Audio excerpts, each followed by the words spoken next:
The men of our generation are addicted to their phones. They're like cyborgs attached to these devices that every 10 seconds rip away their attention with a new dose of dopamine. Gone are the days when a phone was a tool for productivity, and in their place, the days where the phone is now the biggest barrier to hard work. But the men of our tribe are different. We realize that the phone can be a tool for good, but also a great enabler of evil. In the face of this great addiction, we say no and refuse to succumb to the increasing reliance on technology in our society. As the rest of the world takes steps closer towards technological integration, we take steps back. Which one do you want to be, bro? If you can watch this video from start to finish without distractions, without being on your phone and scrolling the whole fucking time, then I can teach you how to stop using your phone as much. My daily average for screen time, and I'll put it up here, except for like one big spike whenever I'm recording a video, which is like camera usage, is between about 5 and 15 minutes a day. My phone is only used as a tool.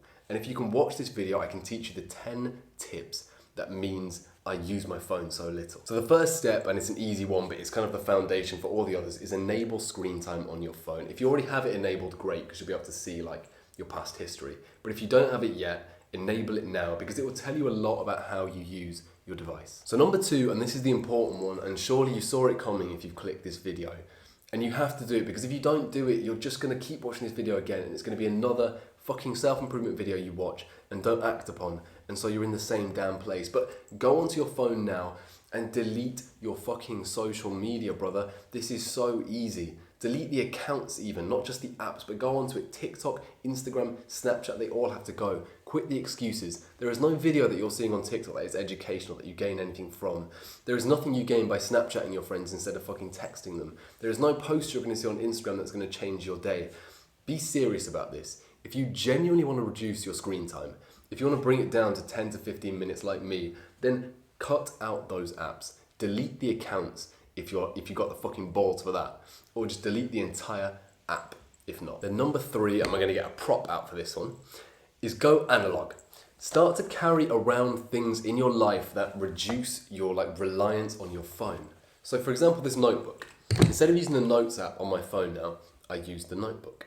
Just that has reduced so much time on my phone, but there are so many examples of it. Instead of carrying around like your phone and using its camera, start bringing a real camera out when you want to take pictures. I know they're expensive, so maybe that's not great for a beginner option, but still, that is an easy one. Everyone can do that. $3.50, go and buy a pocket notebook.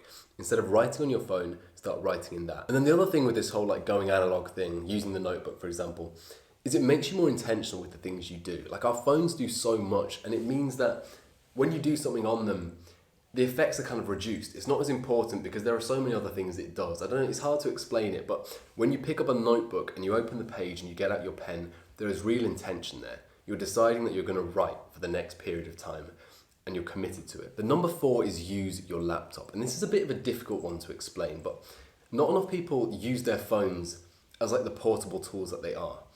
The phone is supposed to be the portable version of your technology, right? So when you're out and about during your day, you don't need it to be doing so much. You don't need to have your fucking emails and your calendar and all this stuff on your phone. Your work doesn't need to be on your phone. Your phone is for portability. It is for carrying around and calling people, texting people. Your laptop, your computer is where you're supposed to do your work. So your emails and your calendar, you should only do them on there. And then kind of linked to that and contrary to logic is turn off your data when you leave the house. Because you don't need it, bro. Like realistically, to use a map, you can download a map area on Google Maps. If you absolutely need an Uber in a pinch, I'm sure you can hotspot off someone or go and use like a free Wi-Fi network. But deactivate your data. Go onto like your cell provider's like app and just turn off the data switch. Turn on data barring or whatever it's called. Because like I said, when you're out and about, that is your portable time. You don't want to be getting notifications from your fucking work, from your emails, from your calendar. That is when you're supposed to be portable, free-flowing, moving through the world and experiencing it fully. That is not when you want to have your phone pinging at you. The number 5, and it's very actionable, but use routines. So the biggest change in my digital use that I've implemented is the use of routines. So go onto it, every phone's got them. I think Android and Apple have them now. But basically set a routine for every morning. That's the best time to do it, I find. You can set other ones from when you enter the gym, when you enter your work. You can set different routines for that. But every single morning, I have it activated so that my work profile turns on. And that means when I get up, my phone is a blank slate. because that work profile turns on Do Not Disturb. It limits me to only like a few apps.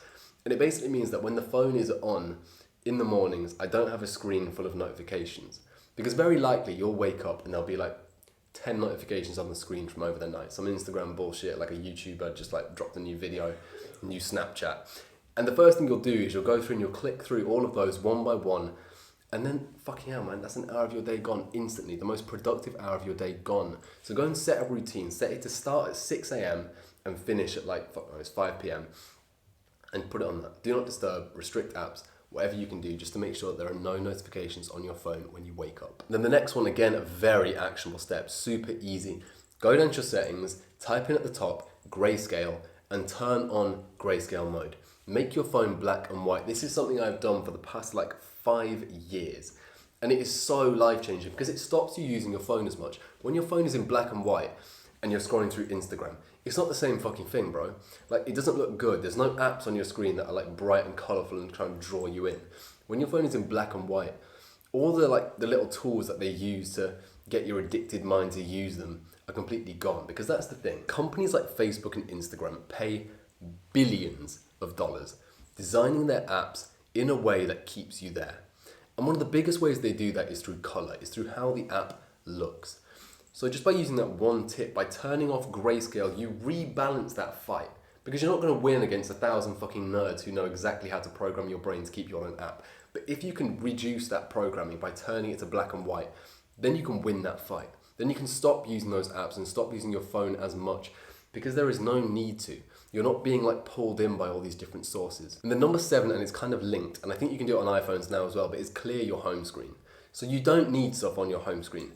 Like, put it in your app drawer, and on your home screen have phones and messages, maybe Spotify, something like that. You see, this is important for the same reason. Basically because if you see an app there, you're going to use it.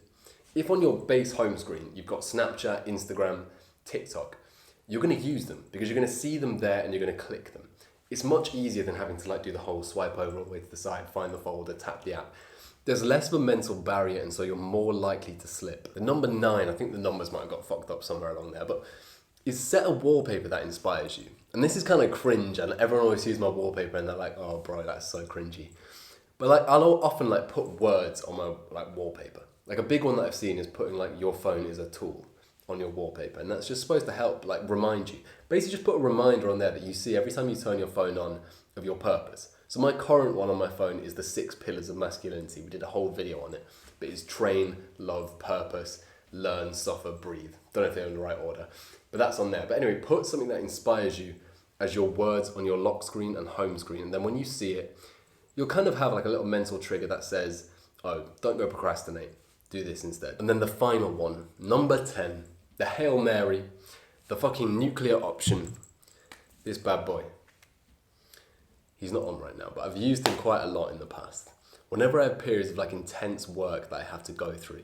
So for example, in the 3rd year of university, I switch to this guy. I take it out with me, I leave my like main phone at home, and it just reduces the kind of distraction by so much, it's unreal. Like, this is the biggest productivity hack you can use because it still has calls, messages, a fucking flashlight, maps on there. It's still got all the tools you need, but with none of the fucking fluff. There is no way you can be distracted by this thing. Absolutely none. So when the nuclear option calls for it, when you need to do hard work, this, switch to a flip phone. You can buy them for like 20 fucking pounds on eBay. And don't use it all the time because it gets a bit boring. And actually, like, real phones have a lot of productivity. You can listen to podcasts on them, for example, audiobooks. They are good. So I don't use it all the time. But when I know I have an intense period of work coming up, when I need to do something big, flip phone, he comes back out. So yeah, thanks for watching the video. Leave a like and a comment. You'll find those right below the subscribe button, and join the Discord. It is full of young men just like yourself who are trying to better themselves, who are on this self-improvement journey. Come over there and talk to me and the other guys about your self-improvement journey, about the struggles that you're facing. Also, recently I've started doing video calls, so go back to the description, there's an application form, fill it in, put in your preferred date and time, and sign yourself up for a free one-to-one, fully confidential video call with me. Anyway, thanks for watching the video. Manifest excellence. Goodbye.